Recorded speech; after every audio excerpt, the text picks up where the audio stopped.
प्रणाम उत्तराखंड। आज एक महत्वपूर्ण विषय को लेकर आपके सामने हूं। जिस तरीके से आप सबने देखा होगा कि आज सुबह से हमारे उत्तराखंड बेरोजगार संघ के कुछ साथी शहरी विकास निदेशालय में गए और वहां पर आदर्श आचार संहिता का उल्लंघन करके जिस व्यक्ति को, जो लखनऊ का रहने वाला है, उसे 1,75,000 रुपये प्रतिमाह की सैलरी पर आदर्श आचार संहिता के समय रखा गया, जो कि सीधा सीधा आदर्श आचार संहिता का उल्लंघन था। उसे 1,75,000 प्रतिमाह की सैलरी पर जिस व्यक्ति को रखा गया वो लखनऊ का व्यक्ति है। अब हमारे कुछ सहयोगी आज वहां पर गए, उनसे जवाब तलब किया और उसे अपने सामने बिठाया। तमाम प्रकार की जो बातें हुई, उसके बाद हमने देखा कि वहां पर पुलिस प्रशासन आया और पुलिस प्रशासन जो है, विभाग जो शहरी विकास है उनके द्वारा शायद भेजा गया, उनकी सूचना पर वहां पर आया। उसके बाद पुलिस प्रशासन की मौजूदगी में शहरी विकास विभाग की जो डायरेक्टर हैं खंडेवाल जी, उनसे वार्ता हुई और उनका कहना है कि मैं सोमवार को आप लोगों से मिलूंगी और तब आप इस पर बात करिएगा। हमारे सहयोगी, हम बीच में भी गए थे, उस दिन ये लोग कोई नहीं मिले। उस दिन उनकी वहां पर एक बैठक थी, वो कैंसिल करके उन्होंने उस दिन वो मीटिंग भी कैंसिल कर दी थी। परंतु आज अगर हमारे सहयोगी गए हैं और उनको फिर से गुमराह किया जा रहा है कि हम सोमवार को ये बात करेंगे, तो हम भी यहाँ से चल दिए हैं, हम भी देहरादून आ रहे हैं। मैं सिर्फ इतना कहना चाहता हूँ कि डायरेक्टर महोदया जो हैं वो सिर्फ इतना बता दें, क्या आदर्श आचार संहिता का उल्लंघन हुआ है या नहीं हुआ है। आदर्श आचार संहिता का उल्लंघन यदि हुआ है तो क्यों इस नियुक्ति को निरस्त क्यों नहीं किया जा रहा है। आप ये बता दीजिए कि सोमवार की जरूरत नहीं पड़ने वाली। आप ये बता दीजिए क्या ये नियुक्ति सही है या गलत है। अगर गलत है तो आप तुरंत इसको आज ही इसको निरस्त कर दीजिए, और अगर सही है तो इस पर अपना स्पष्टीकरण जारी करिए, क्योंकि हमारे सहयोगी वहीं पर बैठे रहेंगे। अगर आप सोमवार की भी बात कर रहे हैं तो सोमवार तक उसी ऑफिस में वो बैठे रहेंगे। और हम भी पहुंच रहे हैं देहरादून, क्योंकि हमने पूर्व में भी बहुत सारी चीजें देखी है।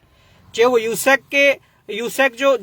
में जब आप डायरेक्टर रहे तब के मामले हो, कुछ संज्ञान में आए हैं, उसको लेकर भी वार्ता करेंगे। किस प्रकार से सरकारी धन का दुरुपयोग हुआ, किस प्रकार से चीजें हुई। और जब आप ITDA में आज बैठे हुए हैं, IT पार्क में, तो वहां से शहरी विकास निदेशालय आने में क्या इतना समय लगता है, या कोई संसाधन नहीं है आने के लिए तो हम गाड़ी भिजवा देते हैं। और अगर संसाधन है तो शहरी विकास निदेशालय जहां के आप डायरेक्टर हैं वहां आने में क्या परहेज, क्यों ये गुरेज की जा रही है। आप वहां आइए, हमारे साथियों को संतुष्ट करिए कि ये नियुक्ति सही है या गलत है। अगर सही है तो उसका स्पष्टीकरण दीजिए कि इस कारण ये नियुक्ति सही है, इसलिए इस व्यक्ति को रखा गया है।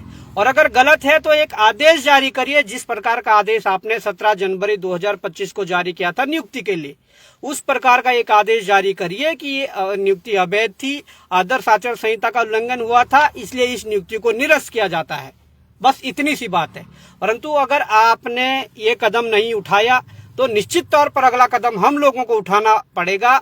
और वो जो अगला कदम होगा, मैं अभी बता दे रहा हूं, उसकी समस्त जो जिम्मेदारी होगी आपकी होगी, शहरी विकास विभाग की होगी, शासन की होगी, प्रशासन की होगी, जो लगातार कानून की धज्जियां उड़ाकर इस प्रकार के नियम कायदों को किनारे दरकिनार कर इस प्रकार के कृत्य कर रहे हैं। हम भी देहरादून के लिए चल दिए हैं, हम भी देहरादून आ रहे हैं। परंतु मैं चाहता हूं कि इतनी बड़ी बात नहीं है, मामला सॉर्ट आउट करने के लिए अगर आप ये कहते हैं कि नियुक्ति सही है तो आप उसका स्पष्टीकरण दे दीजिए। कल के दिन हम कोर्ट में भी उस कागज को लगा सकें। और अगर मामला ये है कि गलती से या ये नियुक्ति गलत है तो आप इसके हटाने के आदेश कर दीजिए। बात सिर्फ इतनी सी है।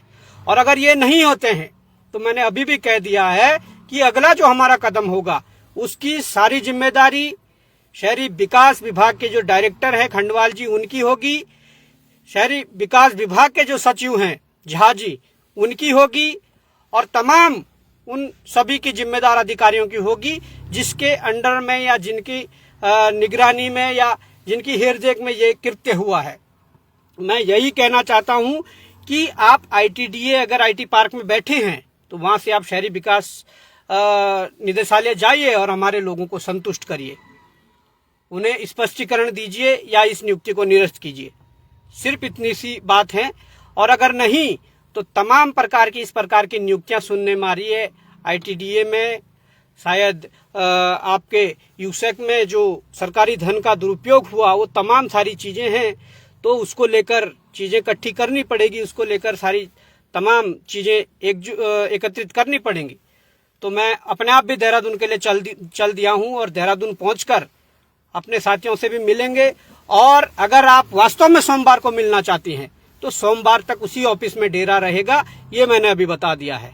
उसी ऑफिस में खाना होगा, उसी ऑफिस में रहना होगा, वहीं पर ये सारी प्रक्रिया चलेगी। अगर देहरादून के IT पार्क से और शहरी विकास निदेशालय तक आप आ नहीं पा रही है तो हम ही ये कृपा कर देते हैं, हम ही ये कष्ट करेंगे कि 3 दिन तक उस ऑफिस में बैठे रहेंगे।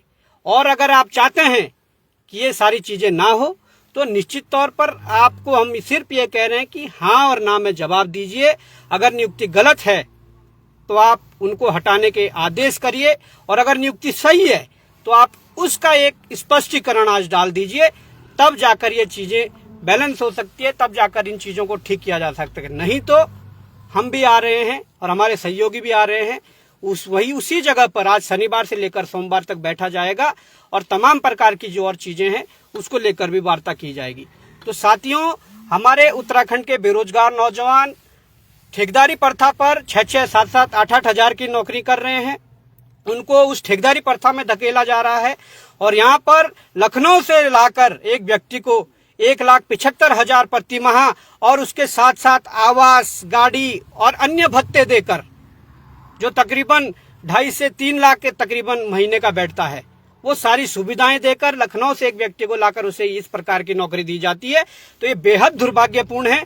मैं समझता हूं कि ये केवल हमारी व्यक्तिगत लड़ाई नहीं है, ये समूचे उत्तराखंड की लड़ाई है, जो हमारे युवाओं को दरकिनार करके ऐसी भर्तियां की जा रही है। निश्चित तौर पर इस लड़ाई को आप लोगों को सहयोग करना पड़ेगा। हमारे साथी शहरी विकास जो निदेशालय है वहां पर सुबह से डटे हुए हैं, और मैं क्षेत्र में था, मैं भी देहरादून से बाहर था 2-4 दिनों से, और मैं भी देहरादून के लिए चल दिया हूं। और निश्चित तौर पर वहीं पहुंचकर इन सबके बैंड बजाने हैं जिन लोगों ने इस प्रकार के कृत्य किया है, जो कानून और नियमों को दरकिनार करके इस प्रकार के कृत्य कर रहे हैं। तो साथियों, देहरादून आकर ही मिलते हैं और आप सभी लोग सहयोग करें इस भ्रष्टाचार से लड़ने के लिए, इस सिस्टम से लड़ने के लिए। जय हिंद, जय भारत, जय उत्तराखंड।